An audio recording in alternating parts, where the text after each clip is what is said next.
반갑습니다. 드디어 여러분 온라인 강의가 시작됩니다.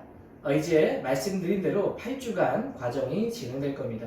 무엇보다도 무엇을 배울 것인가 하면 이 그리스도인들에게서 뗄래야 뗄 수 없는 것이 무엇이냐? 바로 성경이라고 할 수 있죠. 바로 성경을 배우도록 할 겁니다. 성경 하나하나를 배운다기보다 성경 전체가 무엇을 말하고 있는지를 여러분들께 함께 나누고자 합니다. 특별히 성경 전체의 내용을 우리가 이해하게 될 때 무엇을 이야기하는지를 보게 될 때 어떻게 내가 뭔가를 바라보고 성경을 해석할 수 있는가, 그 눈을 키울 수 있는 것이죠. 아주 중요한 부분인데 여러분들이 잘 듣고 따라와 주시면 좋겠습니다. 오늘은 첫 시간 서론인데 이것을 왜 배우고 무엇을 배울 것인지를 좀 간략하게 여러분과 나누고자 합니다. 여러분, 성경 어떻습니까? 어렵습니까? 쉽습니까? 어려운 분들도 있을 것이고 성경 정도가 너무 쉽죠? 하는 사람도 있을지 모르겠습니다. 여러분, 특별히 성경을 보는 것, 특별히 어떻게 보느냐 굉장히 중요합니다. 다른 말로 표현하면 세계관이라고 할 수 있죠. 성경을 보는 눈, 어떤 관점으로 성경을 볼 것인가. 쉽게 말하면 내가 어떤 안경을 끼고 성경을 보아야 하는가입니다.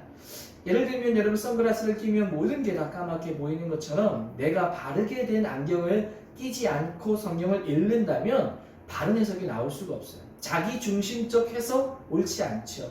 내가 보고 싶은 것만 보는 해석 옳지 않습니다. 그렇게 된다면 우리의 마음에 참된 변화가 일어날까요?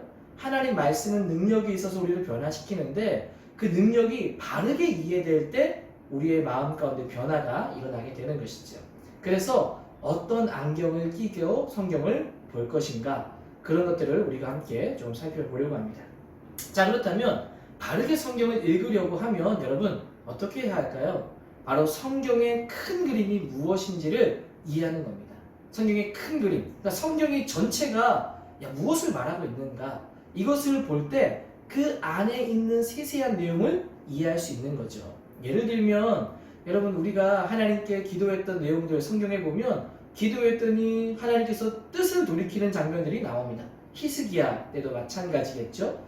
또 요시야 보아도 그렇고, 여러분 그런 것들을 볼 때 하나님께서 이렇게 안 된다고 하셨는데 기도를 통해서 모세나 히스기야처럼 하나님의 뜻을 돌이키고 그 길을 이루어가는 것이죠. 그건 어떻게 이해할 수 있을까?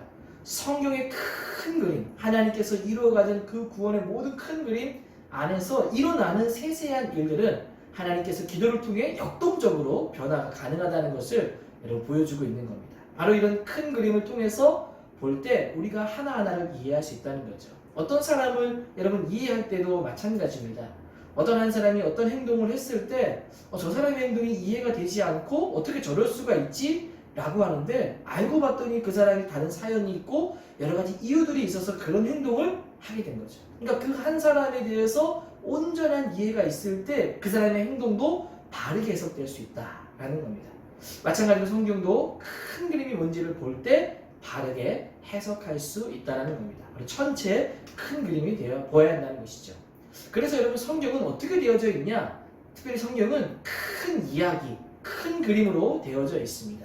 그 이야기가 어떻게 이루어져 있는가, 그 내용들을 우리가 한번 쭉 살펴볼 때 성경의 전체를 여러분 볼 수 있습니다. 그래서 성경을 이야기로 여러분 정리하고 요약한 것들이 많이 있다라는 겁니다.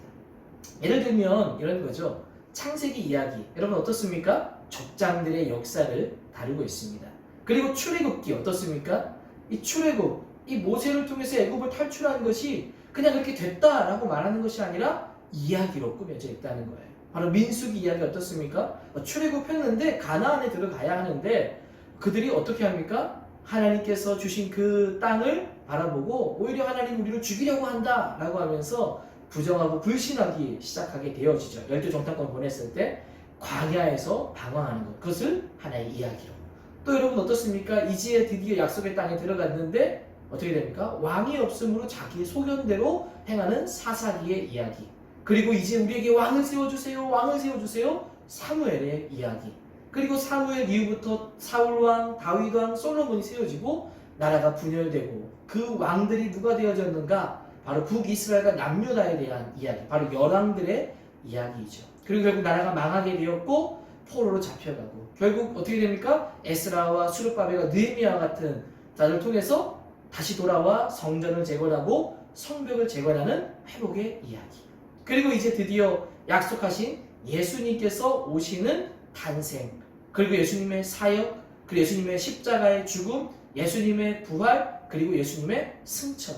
이게 하나의 이야기로 되어져 있다는 겁니다.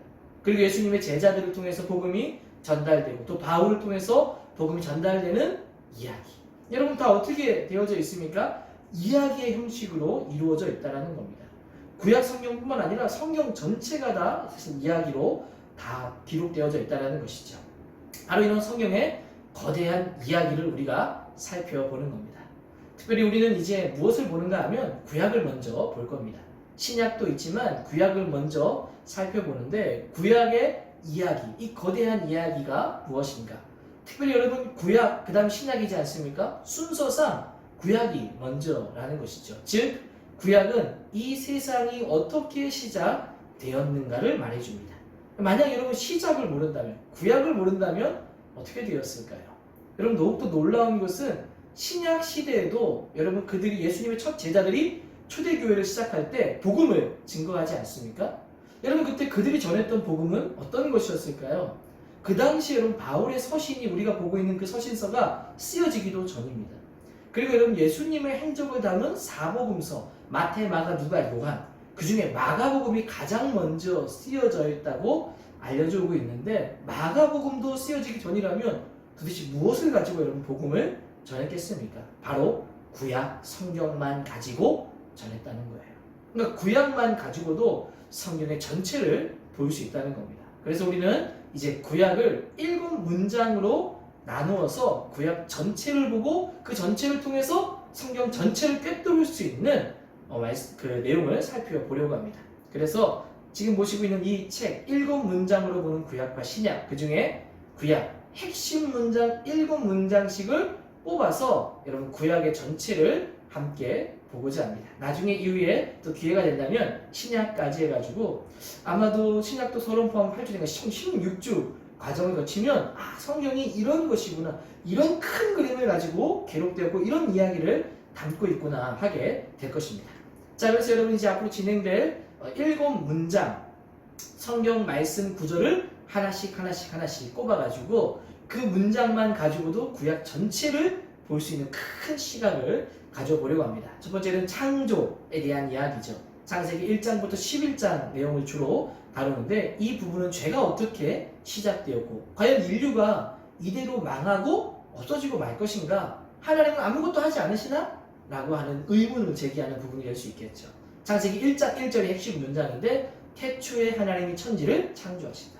자, 그 다음에 두 번째 시간은 하나님이 그대로 놔두는 것이 아니라 아브라함을 선택하셨다. 창세기 12장 3절. 왜 선택했느냐? 땅의 모든 족속이 너로 말미암아 복을 얻을 것이라. 이 핵심 문장을 가지고 살펴보려고 합니다. 그리고 세 번째, 출애굽. 하나님께서 그 민족이 결국 어떻게 됩니까? 애굽이라는 곳에 포로로 노예로 지낼 때 출애굽을 통해서 하나님의 약속에 응답. 출애굽기 20장 2절. 나는 너를 애굽 땅 종되었던 집에서 인도하여 낸 내 하나님 여호와니라. 자, 그리고 우리가 잘 알고 있는 다윗, 그리고 그 왕에 대한 네 번째 시간으로 다윗에게 주신 언약. 사무엘상 13장 14절.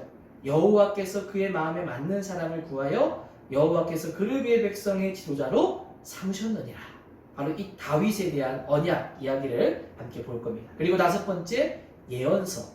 예언서가 여러 개가 있지만 그 중에서도 우리가 책을 참조해서 보는 이 크리스토퍼 라이트라는 저자는 미가서를 좀 선택했습니다. 미가서 6장 8절을 핵심 구절로 해서 여호와께서 내게 구하시는 것은 오직 정의를 행하며 인자를 사랑하며 겸손하게 내 하나님과 함께 행하는 것이 아니냐. 이 문장을 가지고 함께 이 예언서라는 게 결국 뭐겠습니까? 너희도 그렇게 살면 안 돼. 심판을 예언하고 있는 것이죠. 그 심판에 대한 복음이라고 할 수 있겠습니다. 자, 여섯 번째. 그러다 그 심판으로 끝나는 것이 아니라 좋은 소식. 바로 이사야를 선택해서 이사야 52장 7절에 좋은 소식을 전하며 산을 넘는 발이 어찌 그리 아름다운가. 바로 이 복음. 그리고 마지막 일곱 번째 문장은 이 성문서의 핵심인 시편. 그 중에 하나를 꼽았는데요. 시편 23편 1절 여호와는 나의 목자시니 이것을 가지고 함께 좀 보려고 합니다. 여러분 이게 구약으로 7문장을 뽑았지만 사실 이거를 그냥 신구약 통틀어서 보아도 될 만큼 모든 부분을 다루고 있습니다. 세상의 시작, 그리고 그들을 그냥 놔두시는 건 아니라 부르시고 언약을 주시고 예언서의 심판을 다루시고 복음을 전해주고 시편 말씀을 통해 새 창조에 대한 이야기들을 다루고 있다라는 것이죠. 자, 이제 앞으로 이 전체의 이야기를 여러분 보려고 합니다. 자, 이것을 보다 보면 우리가 성경이 어떤 것인가가 새롭게 다가올 것이라고 저는 생각합니다. 예전에 성경하면 여러분 어땠습니까? 이렇게 살아야 돼, 저렇게 살아야 돼 하는 명령, 율법으로 여러분 여겨지지 않았나요? 그러나 이것을 읽다 보면 이제 성경의 전체가 무엇인지 보는 눈을 가지게 된다면 율법을 준 것이 아니라 우리에게 하나님께서 이야기를 통해서 어떻게 우리를 이끌어 가시는가에 대한 스토리, 좋은 거대한 이야기를 주셨다라는 것을 알게 됩니다. 바로 그러한 안경을 끼고 성경을 보고 또 성경을 통해서 우리에게 겪어지는 또 이 세상에 보여지는 일들을 성경을 보는 눈으로 이제 해석을 하게 되는 겁니다. 정말 중요한 시간들이 되겠죠. 자, 앞으로 이제 진행되는 교육은 이렇게 온라인으로 목사님 여러분들에게 강의를 보내줄 겁니다. 강의를 잘 듣고 여러분 또 드리는 질문지에 답을 잘 작성해서 제출해주면 좋겠습니다. 이제 이렇게 강의가 전체를 다 하기로 했는데 전체에게 이제 강의를 주고 듣고 하면서 나중에 기회가 되면 8주니까 4주 나눠서 오프라인으로 만남도 가질 예정입니다. 어떻게 할지는 고민하고 있는데 어쨌든 여러분들 되도록이면 한 사람도 빠지지 않고 모두가 다 참여해서 함께 이 강의를 듣고 성경의 전체를 보는 눈 무엇인가를 함께 배우는 그런 시간들이 되면 좋겠습니다. 여러분 오늘 하루도 수고 많으셨고요. 다음 시간에 만나도록 하겠습니다. 안녕.